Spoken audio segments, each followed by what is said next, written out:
Custo de vida, emprego e desemprego, cesta básica, tarifas públicas, salário mínimo. Agora, na Brasil Atual, a análise do DIEESE. Clemente Ganslúcio, diretor técnico do DIEESE. Olá, Clemente, bom dia. Bom dia, Marilu, bom dia, ouvinte. Todo dia é um cenário novo aqui com o Clemente, ele entra por Skype, né, para quem está acompanhando pela rádio. Você está falando de onde hoje, Clemente? Olha, me disseram que era Porto Alegre, mas tá com mais cara de Porto Chuva, viu? Só chove nessa cidade. E tá frio aí, Clemente? Tá friozinho? Tá uns 15, 17 graus por aí. Ah, então tá boa a temperatura, mas vamos lá, Tchê. Para Curitibano, isso daí é verão. Ah, é verdade, isso é verdade. Super, né? Tá demais, tá calor, vai até, né? Verão, dá pra pegar uma praia. Vai pegar uma prainha, tá certo. Qual a praia legal aí no Rio Grande do Sul, Clemente, que você conhece? Praia legal no Rio Grande do Sul? É. Não conhece? Isso não existe. Não existe. Ah, entendi. O legal é que é o problema, né? Exatamente. Você tem que cruzar a fronteira e passar para Santa Catarina, porque aqui no Rio Grande do Sul, praia não é. Você tem serra, você tem cânion, você tem uma série de coisas no interior, mas o litoral pode esquecer, viu? Pode passar direto. Passa direto, tadinho, pessoal do litoral. Mas tem uma vista bonita aí, né, Clemente, do pôr do sol do Rio Guaíba, que é sensacional, né? Exatamente, aqui em Porto Alegre. Quando tem sol, você tem uma vista. Hoje a vista não vai estar muito bonita, provavelmente. Hoje o pôr do sol não será bonito, mas tudo bem, Clemente. Vamos falar agora das notícias, né, que envolvem a economia brasileira, né, que não são nada boas. E uma delas é essa aqui, que 3.300.000 brasileiros procuram trabalho há pelo menos 2 anos, né? É o estudo do IPEA, né, do Instituto de Pesquisa Econômica Aplicada aqui, que é realmente uma preocupação grande, né? O fato da gente não ter trabalho, né, Clemente? Bom, esse é uma síntese de dados que o IBGE publica através da Pesquisa Nacional de Amostra Domiciliar, pesquisa que nós usamos e muitos dos comentários têm como base essa pesquisa nacional que analisa o comportamento do mundo do trabalho, das relações de trabalho, do mercado de trabalho. E o IPEA fez uma análise de alguns dados mostrando que, como você disse, 3,3 milhões de pessoas estão desempregadas há mais de 2 anos. Houve um crescimento de quase 43% de 2015 para 2019, um aumento, portanto, importante do ponto de vista de olharmos que o desemprego passa a deixar de ser um problema conjuntural, ou seja, pessoas entram no desemprego e logo encontram um novo posto de trabalho, mas para um desemprego estrutural no qual uma situação de desemprego tende a permanecer na longa duração, ou seja, num tempo longo, e nesse caso os dados mostram que há um aumento das pessoas que estão desempregadas há mais de 2 anos, um aumento de 43% em relação ao contingente nessa situação em 2015. Os mais penalizados, aqueles que são mais atingidos por esta situação de desemprego de longa duração, são os menos escolarizados, aqueles que têm a menor renda, a população predominantemente no Nordeste e no Norte e nas regiões metropolitanas. Portanto, há uma situação que é agravada para essas condições, para a população que mora nessas regiões, mas também as mulheres são mais afetadas. Vê cerca de quase 30% das mulheres que estão desempregadas estão procurando emprego há mais de 2 anos. Portanto, elas são mais atingidas do que os homens. E um outro dado importante é que o problema do desemprego e dessa falta de dinâmica econômica capaz de gerar postos de trabalho vem atingindo a situação da família. Ou seja, hoje nós temos no Brasil cerca de quase 1/4, próximo a 23% dos lares, dos domicílios brasileiros, não tem nenhuma pessoa que tenha renda do trabalho, ou seja, ninguém está conseguindo ter uma renda oriunda do trabalho.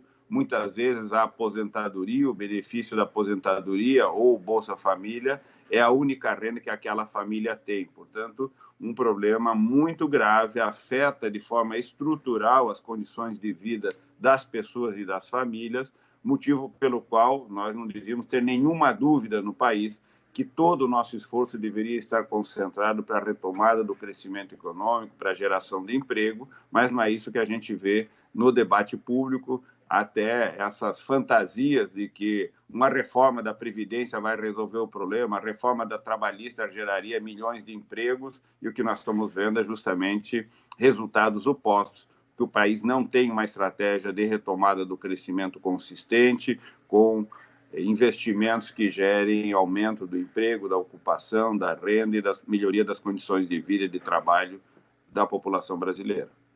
Marilu. Quando você fala em relação ao desemprego, né, que está afetando, inclusive, aqueles menos escolarizados, o que a gente percebe, eu converso muito assim na rua, né, com as pessoas, e acaba às vezes, acaba colando, por exemplo, o que o Jair Bolsonaro também falou, mas se veja, até esse desemprego, mas as pessoas não estão preparadas, elas não têm o curso técnico, não têm o estudo, né, por isso, quer dizer, não é só isso, né, Clemente? Quer dizer, acaba colando, pois é, as pessoas não se preparam. Poxa, mas 3.300.000 pessoas, né? Esse número enfim, é alarmante e só exatamente isso não explica esse desemprego total, né?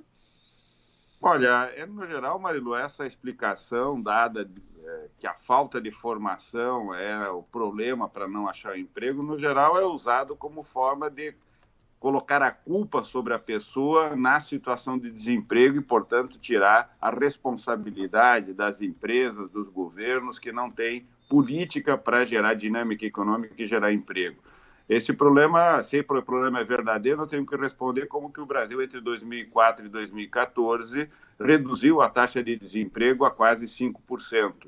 Os trabalhadores não tiveram nenhuma mudança radical em termos de qualificação, mas as empresas diziam que faltava mão de obra, eles contrataram todo mundo e faltava gente, e essas pessoas tinham o mesmo nível de formação que têm hoje, e, portanto, se a dinâmica econômica é positiva e as empresas precisam de força de trabalho, precisam de trabalhadores, elas contratam. Se o trabalhador não tem a formação adequada para aquele posto de trabalho, elas fazem o treinamento e rapidamente esses trabalhadores se habilitam para executar aquela função. É evidente que um país que quer ter uma perspectiva de desenvolvimento sustentada por um crescimento robusto, que agrega valor, que dá um crescimento de renda para a sua população, investe estruturalmente na formação estrutural, investe de maneira que toda a sociedade tenha um incremento na capacidade cognitiva, coisa que é feita, por exemplo, como nós fizemos com o aumento das escolas técnicas, das universidades, das ofertas de curso de pós-graduação, de intercâmbio internacional. Aliás, medidas que estão todas sendo revertidas. O Brasil está rasgando, jogando no lixo essas políticas e, portanto, desmontando aquilo que o Estado deve oferecer, que são instrumentos para qualificar a força de trabalho. Essa qualificação ajuda a que a economia cresça. Agora, o posto de trabalho só vai ser ocupado se ele existir. O trabalhador pode se formar em engenheiro, mas vai continuar sendo desempregado ou um motorista de Uber porque ele não tem ocupação de engenheiro. Então, a qualificação profissional só faz sentido do ponto de vista estrutural se a economia tem capacidade de absorver, de demandar esse tipo de qualificação, e não é isso que nós encontramos hoje na economia brasileira. Pelo contrário, a economia brasileira expulsa os trabalhadores do mercado de trabalho, preferencialmente os menos escolarizados, sim, mas hoje todos são atingidos por esse desemprego extremamente elevado que existe em toda a economia brasileira. Perfeito, Clemente. Muito obrigada aqui por suas explicações. Realmente, os argumentos que você traz são argumentos imbatíveis, né? Imbatíveis. As pessoas que ficam só reproduzindo, né, o que ouvem de pessoas que não são qualificadas, realmente, com esses argumentos seus, já começam a ter, né, mais poder aí de diálogo, né? Para a gente conseguir mudar essa realidade, né? Tá difícil, mas vamos tentar, né, Clemente? Vamos em frente, não dá para desistir. É isso aí. Muito obrigada, Clemente. Um beijo para você e boa chuva aí em Porto Alegre, hein? Exatamente. Eu vou pegar meu barquinho aqui agora. Tá certo, Clemente. Até mais. Vai. Falamos aqui com o Clemente Ganslúcio, diretor técnico do Diese.